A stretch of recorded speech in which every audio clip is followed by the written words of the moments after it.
Hey Rayleigh, and anyone else watching, and welcome back to another message from your father.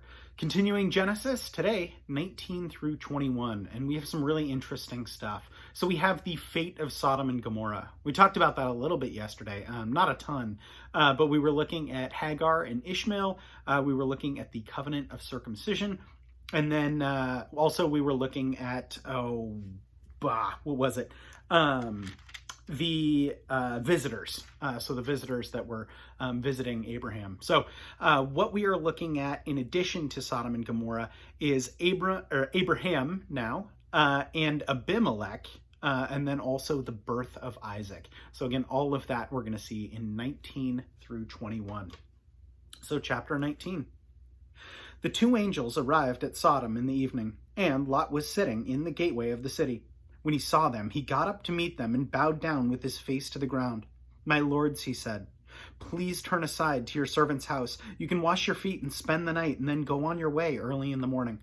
"No," they answered, "we will spend the night in the square." But he insisted so strongly that they did go with him and entered his house. He prepared a meal for them, baking bread without yeast, and they ate.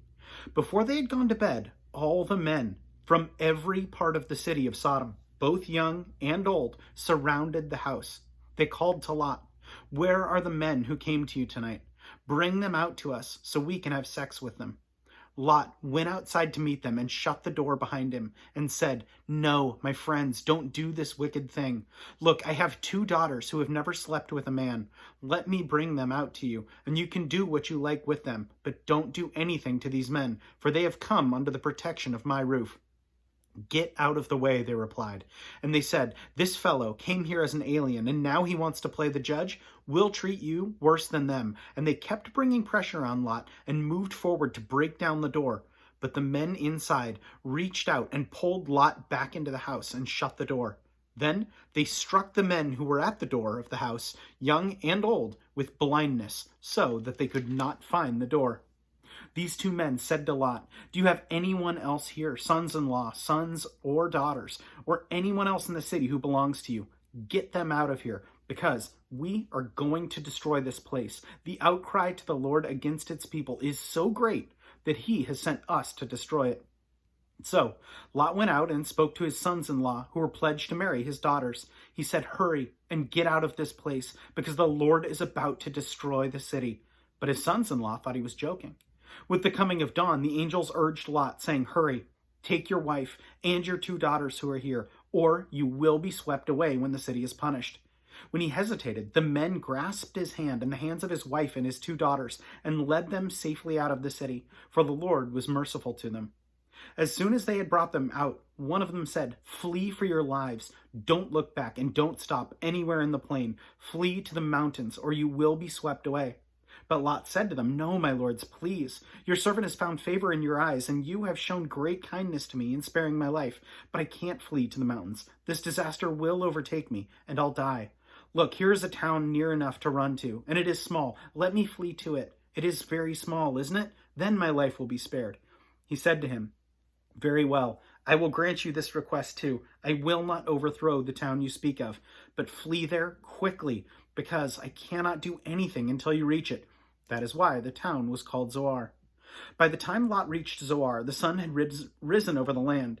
Then the Lord rained down burning sulfur on Sodom and Gomorrah from the Lord out of the heavens. Thus he overthrew those cities and the entire plain, including all those living in the cities and all the vegetation in the land. But Lot's wife looked back, and she became a pillar of salt. Early the next morning, Abraham got up and returned to the place where he had stood before the Lord. He looked down toward Sodom and Gomorrah, toward all the land of the plain, and he saw dense smoke rising from the land, like the smoke from a furnace.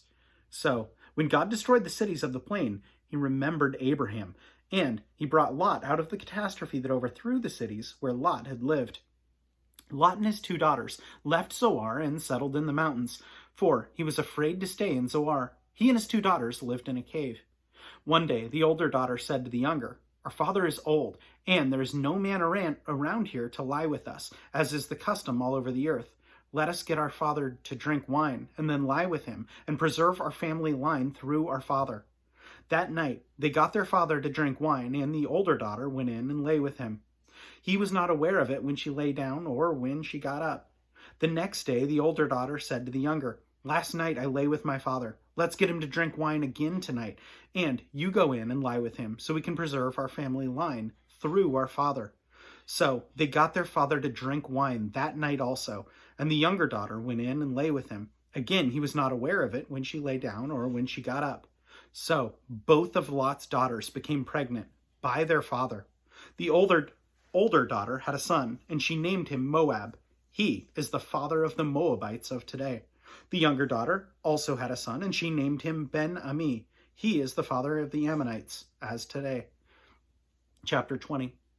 Now Abraham moved on from there into the region of the Negev and lived there between Kadesh and Shur. For a while he stayed in Gerar, and there Abraham said of his wife Sarah, "She is my sister." And Abimelech, king of Gerar, sent for Sarah and took her. But God came to Abimelech in a dream one night and said to him, "You are as good as dead because of the woman you have taken. She is a married woman." Now Abimelech had not gone near her, so he said, "Lord, will you destroy an innocent nation? Did he not say to me, 'She is my sister'? And didn't she also say, 'He is my brother'? I've done this with a clear conscience and clean hands." Then God said to him in a dream, "Yes, I know you did this with a clear conscience, and so I have kept you from sinning against me. That is why I did not let you touch her. Now, return the man's wife, for he is a prophet, and he will pray for you, and you will live. But if you do not return her, you may be sure that you and all yours will die." Early the next morning, Abimelech summoned all his officials, and when he told them all that had happened, they were very much afraid.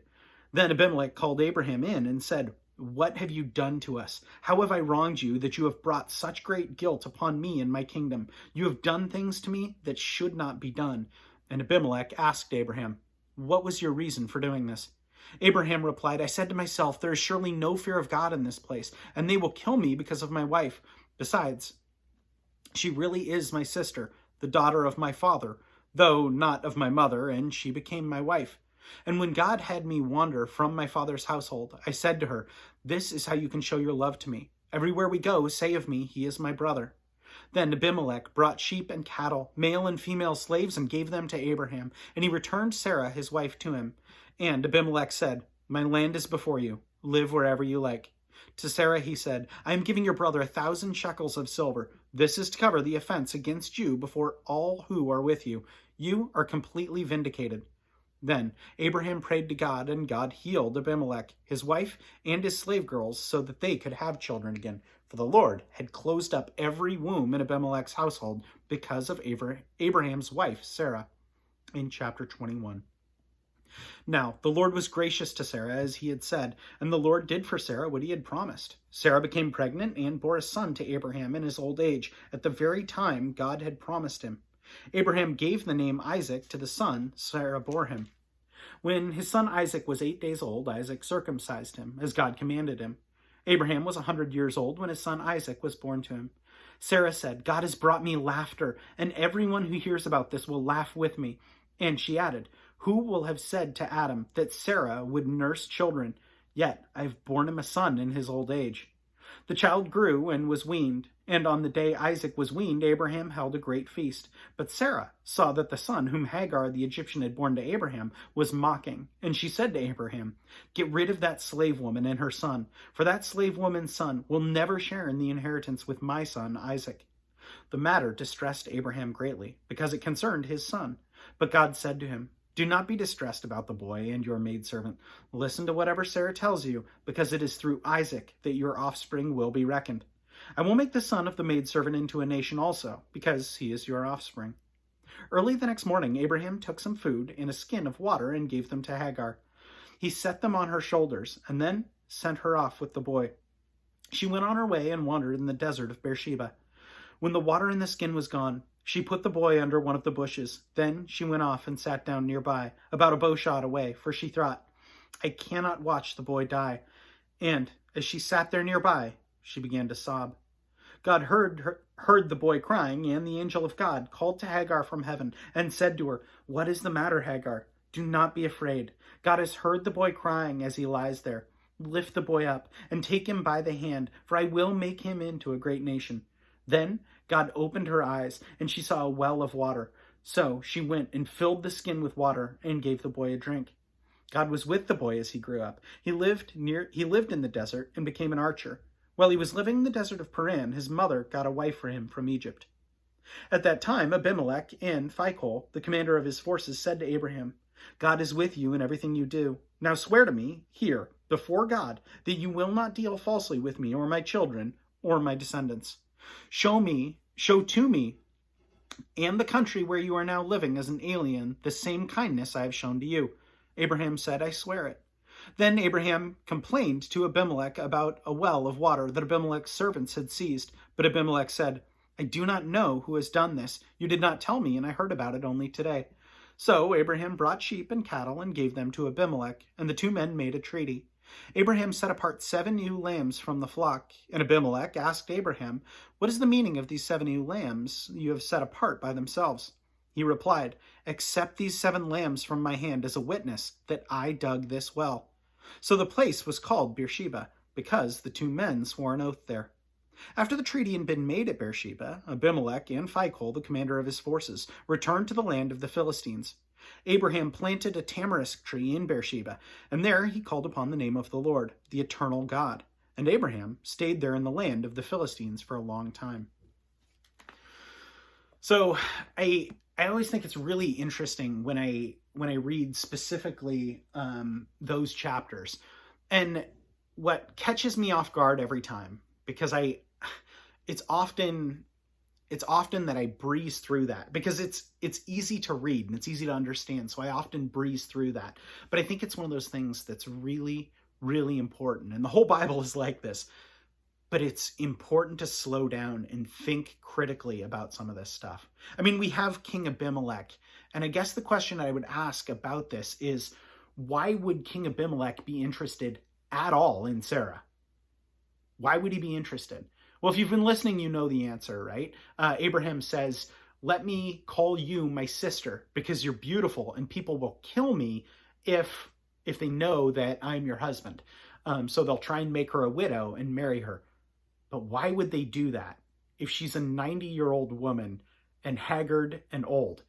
I mean, this is the king, right? In theory, he could marry much younger women and probably, instead of someone who's well wrinkled, somebody who's much more beautiful, unless she looked different.